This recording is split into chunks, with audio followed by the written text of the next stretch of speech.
Pinaghandaan naman ng MMDA ang transport caravan. Kaugnay niya, mga kapanaim natin si Attorney Emerson Carlos, Assistant General Manager ng MMDA. Magandang umaga po, Attorney Carlos. Magandang umaga din po.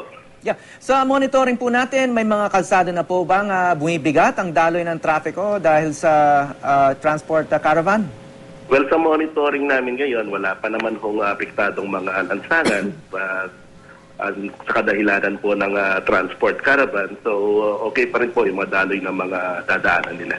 Ano bang advice nyo sa mga motorista at commuter? May mga kalsada o rota ba silang dapat iwasan sa araw na to?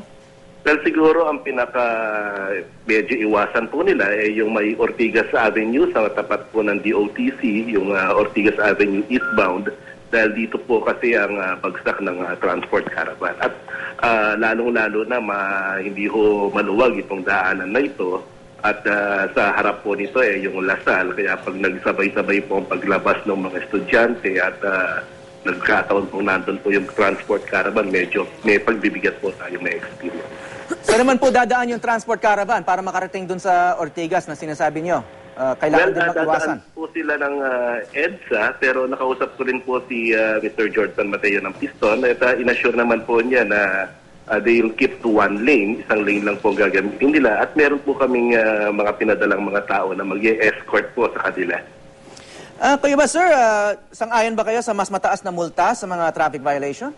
Well, sa amin pong hanay sa MMDA, sang-ayon po kami sa mas mataas na multa dahil ito po ay malaking deterrent po sa ating mga would-be traffic violators. At kuminsan po kasi yung ibang mga traffic violators natin handang-handang magbayad. Kaya handang-handa silang mag-violate ng ating traffic rules. Pero hindi kaya lalaki din yung incentive para suhulan na lang yung mga traffic enforcers natin? Hindi rin ho siguro dahil ho bantay na bantay ho namin ang ating mga traffic enforcers. At medyo talaga pong malaki na hong improvement dito sa integridad ng ating mga traffic enforcers po ngayon. So ano yung naging formula nyo para ma-improve nga yung aspeto na yon sa inyong trabaho sa MMDA? Siguro sa tulong na rin po ng social media at saka mga media po katulad ninyo na handang-handang magsumbong po kung sakaling mayroong corruption silang nakita sa mga daan.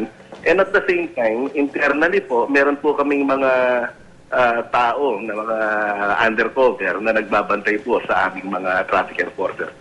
So may undercover agents kayo na nagbabantay rin sa sarili nyong mga tauhan? Opo, at nakukunan po namin ng video kung minsan yung aming mga nagkakamaling mga tauhan at ito nagiging basis namin para masampahan sila ng kaso or disciplinary measure. At dito po, dahil dito, bantay na bantay po ang ating mga tao sa lansangan. Ano po yung concentration itong mga undercover agents ninyo? Pwede nyo bang ibahagi sa amin? Well, iba-iba po. Hindi po, sila, naka-random po mga yan. May mga nakatagong camera at kuminsan po, hindi sa isang lugar lang makikita. Iikot po sila talaga. At marami na bang nahuli? May number na po. Marami na rin po kaming nahuli. Marami na po kaming nasampahan ng kaso. At siguro yun din ang nagiging dahilan. Kaya nagiging mas disiplinado yung ating mga tao sa daan. Okay, good news po yun. Maraming salamat, Attorney Emerson Carlos. Maraming salamat din pa.